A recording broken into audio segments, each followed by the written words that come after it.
दोस्तों, बिहार पुलिस के अंदर एक परमानेंट जॉब आई है। नया नोटिफिकेशन है। 21 मई से इसके फॉर्म भरने स्टार्ट हो रहे हैं और इसमें डिप्लोमा फ्रेशर्स अप्लाई कर सकते हैं। तो इस वीडियो के अंदर हम लोग जानेंगे कि इसके अंदर कौन कौन बच्चे अप्लाई कर सकते हैं, किस किस ब्रांच की कितनी वैकेंसीज हैं और बाकी सारी डिटेल्स, पेपर का पैटर्न क्या है, सब कुछ। तो चलिए स्टार्ट करते हैं। देखिए दोस्तों, बिहार पुलिस रेडियो वितंतु बिहार पटना में सहायक अवर निरीक्षक, मतलब इसका कहना है असिस्टेंट सब इंस्पेक्टर तकनीकी, मतलब टेक्निकल की ये पोस्ट है और इसमें फॉर्म भरना स्टार्ट हो रहा है 21 मई 2026 से 21 जून 2026 तक आप लोग फॉर्म भर सकते हैं, पूरे एक महीने के लिए। अब यहां पर बताया गया है कि ये जो असिस्टेंट सब इंस्पेक्टर की पोस्ट है, इसमें टोटल 22 वैकेंसीज हैं और लेवल 5 की ये जॉब है, लेवल 5 ग्रेड पे की। ठीक है, 22 वैकेंसी है टोटल। अब इसके बाद देखिए इसके अंदर कौन कौन अप्लाई कर सकता है। तो क्या सिर्फ बिहार के ही बच्चे अप्लाई कर सकते हैं? ऐसा नहीं है, अदर स्टेट के बच्चे भी अप्लाई कर सकते हैं जनरल कैटेगरी में। अब देखिए दोस्तों, एजुकेशनल क्वालिफिकेशन क्या है यहां पे। तो एजुकेशनल क्वालिफिकेशन बोला है कि 3 इयर्स का डिप्लोमा आपके पास होना चाहिए। लेकिन अगर आपके पास वही 2 इयर्स का डिप्लोमा है और लेटरल एंट्री के थ्रू आपने डिप्लोमा में एंट्री ली है, तो भी आप इसके अंदर एलिजिबल ही माने जाओगे। अब कौन कौन सी ब्रांच एलिजिबल है? तो देखिए, इलेक्ट्रॉनिक्स एंड कम्युनिकेशन इन्होंने बताया है, ये एलिजिबल है। इलेक्ट्रॉनिक्स एंड टेलीकम्युनिकेशन बताया है, ENT। उसके बाद इंफॉर्मेशन टेक्नोलॉजी, IT। और उसके बाद इलेक्ट्रिकल एंड इलेक्ट्रॉनिक्स, EEE। ये सभी के सभी ब्रांचेस इस ASI पोस्ट के लिए एलिजिबल हैं। इसका मतलब जिन्होंने सिर्फ EE से किया है वो एलिजिबल नहीं है यहां पे। ठीक है, अब इसके बाद इन्होंने कहा है कि 3 वर्षीय डिप्लोमा होना चाहिए और कम से कम आपका 50% डिप्लोमा में फाइनल स्कोर होना चाहिए और डिप्लोमा आपका ऑलरेडी पास आउट होना चाहिए। ऐसा नहीं है कि जो फाइनल ईयर के कैंडिडेट्स हैं अभी फॉर्म भरेंगे, मतलब जो अभी पेपर देंगे या पेपर दे चुके हैं वो अप्लाई कर सकते हैं, नहीं। आपका एजुकेशनल क्वालिफिकेशन एकदम क्लियर होना चाहिए, मतलब रीसेंट ईयर्स का जो 2026 के पास आउट बच्चे हैं वो एलिजिबल नहीं होंगे। आगे चलते हैं तो देखिए यहां पे एज लिमिट बताई है, तो 21 साल मिनिमम है पुरुषों के लिए और मैक्सिमम है 37, मतलब 37 एज लिमिट मैक्सिमम है पुरुष के लिए, मेल्स के लिए, और फीमेल्स के लिए मैक्सिमम है 40 इयर्स। तो एज लिमिट का तो यहां पे कोई भी पंगा नहीं है। फिर यहां पे चले तो इन्होंने फिजिकल फिटनेस को भी लेके बताया है यहां पे कि भाई अभ्यर्थियों का जो शारीरिक मापदंड है वो क्या क्या होना चाहिए। तो ये ऊंचाई के बारे में बताया है। फिर इसके बाद ये सीना, जो चेस्ट है वो कितना होना चाहिए। ठीक है, फुलाने के बाद, बिना फुलाने के बाद, तो इस तरीके से पूरा यहाँ पे फिजिकल का भी आपका चेक किया जाएगा और इसके अंदर फिजिकल टेस्ट भी है ना, गोला फेंक और दौड़, ये सब चीजें भी हैं। तो क्योंकि पुलिस के अंदर भर्ती है ना, तो यार ये सब चीजें भी चेक करते हैं उधर। तो आप लोग अगर फिट हैं तो इसमें अप्लाई करिएगा भाई, है ना। अब देखो इसके बाद आगे अगर देखा जाए तो एग्जामिनेशन होगा कैसे।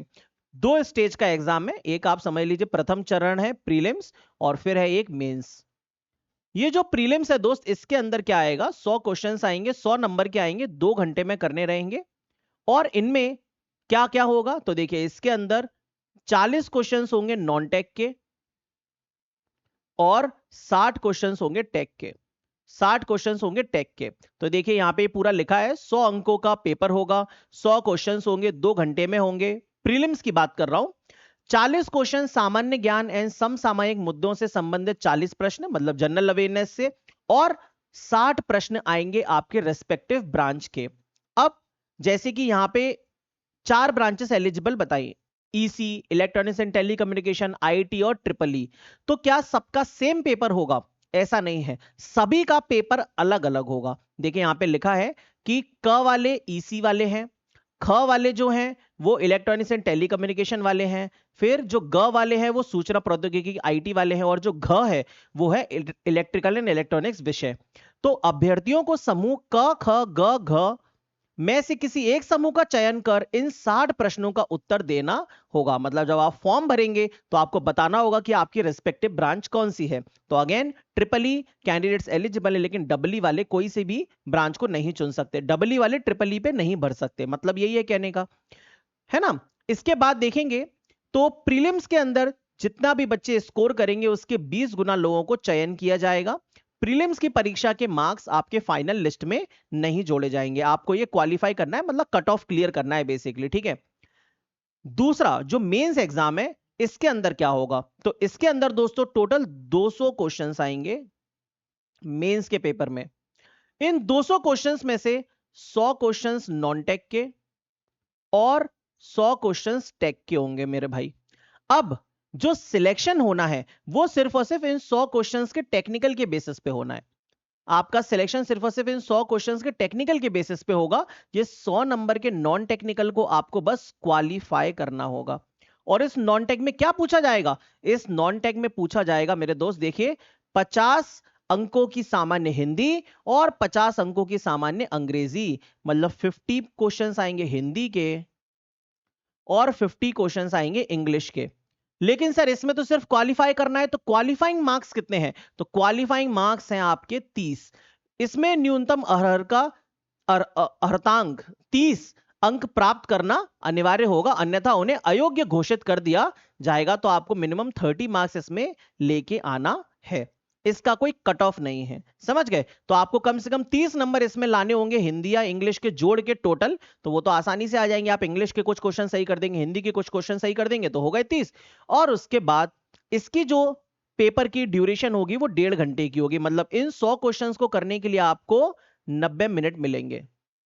लेकिन सेम डे में ही आपका मेंस का दूसरा भी पेपर है, उसमें 100 क्वेश्चंस आएंगे टेक्निकल के, और इसके बेसिस पे आपका फाइनल सिलेक्शन होगा। ये है पूरा का पूरा एग्जामिनेशन पैटर्न। ये देखिए लिखा है, इसमें वस्तुनिष्ठ बहुविकल्पीय प्रश्न होंगे जिसके पूर्णांक 100 होंगे, प्रश्नों की संख्या 100 होगी तथा परीक्षा अवधि 3 घंटे की होगी। इन 100 क्वेश्चंस को करने के लिए आपको 3 घंटे मिलेंगे, ठीक है? प्रश्नों का स्तर पॉलिटेक्निक स्तर का होगा, तो भाई पॉलिटेक्निक लेवल के, डिप्लोमा लेवल के क्वेश्चंस पूछे जाएंगे। और प्रीलिम्स और मेंस दोनों के अंदर नेगेटिव मार्किंग भी है 0.2 मार्क्स की, मतलब 1 मार्क्स है पॉजिटिव, पॉजिटिव मार्क्स है प्लस का 1 और नेगेटिव है माइनस का 0.2, बोथ प्रीलिम्स एंड मेंस, दोनों चरणों में। क्लियर है इसके बाद बात? चलिए, फिर यहां पे बोल रहा है कि द्वितीय चरण के अंदर जो सेकंड स्टेज है टेक्निकल की, जैसे जो मेंस है उसके अंदर टेक्निकल के बेसिस पे सिलेक्शन होगा, तो फिर कुछ नंबर ऑफ कैंडिडेट्स क्वालिफाई करेंगे, जैसे कि यहां पे बता रहे 5 गुना कैंडिडेट्स क्वालिफाई करेंगे। इसके बाद यहां पे फिर दौड़ प्रतियोगिता, ऊंची कूंद, लंबी कूंद, गोला फेंक, ये सब कराया जाएगा, और इसको बस जो लोग क्वालिफाई कर लेंगे उनका फाइनल सिलेक्शन हो जाएगा based on the technical portion of mains. Mains के टेक्निकल पोर्शन के बेसिस पे जिसके नंबर ज्यादा होंगे वो उसको बस ये फिजिकल क्वालिफाई करना है और उसका फाइनल सिलेक्शन हो जाएगा। अगर बात करें हम वैकेंसी की टोटल, तो टोटल वैकेंसी मेरे दोस्त 22 हैं, जिसमें से 8 हैं यूआर की, आर्थिक रूप से कमजोर ईडब्ल्यूएस की 2 हैं, फिर एससी की, एसटी की, ओबीसी, है ना, अत्यंत पिछड़ा पिछड़ा वर्ग है ये, फिर ये पिछड़ा वर्ग है, और पिछड़ा वर्गों की महिलाएं। इन 22 वैकेंसी में से 6 वैकेंसी रिजर्व्ड है फीमेल के लिए, और बाकी की जो 16 वैकेंसी हैं वो कैंडिडेट्स के लिए है, मतलब मेल कैंडिडेट्स के लिए, और वैकेंसी अपना अपना आप देख सकते हैं कि आपके कैटेगरी में कितना वैकेंसी है। समझ गए मेरे भाई? तो ये पूरी की पूरी कहानी है। इसके बाद तो बस यहाँ पे जनरल चीजें बताई गई हैं। तो इसके फॉर्म भरना स्टार्ट हो रहे हैं 21 मई से, 21 जून तक फॉर्म भरे जाएंगे। आप देख लीजिएगा, अगर आपका फिजिकल ठीक है, आप दौड़ भाग में विश्वास रखते हैं, आप करते हुए आए हैं मेरे दोस्त, तो आप इसके लिए अप्लाई कर सकते हैं, ठीक है? Thank you so much. ये पूरा का पूरा नोटिफिकेशन मैं टेलीग्राम पे भेज दूंगा, आप लोग ज्वाइन कर लीजिएगा, ठीक है? बाय।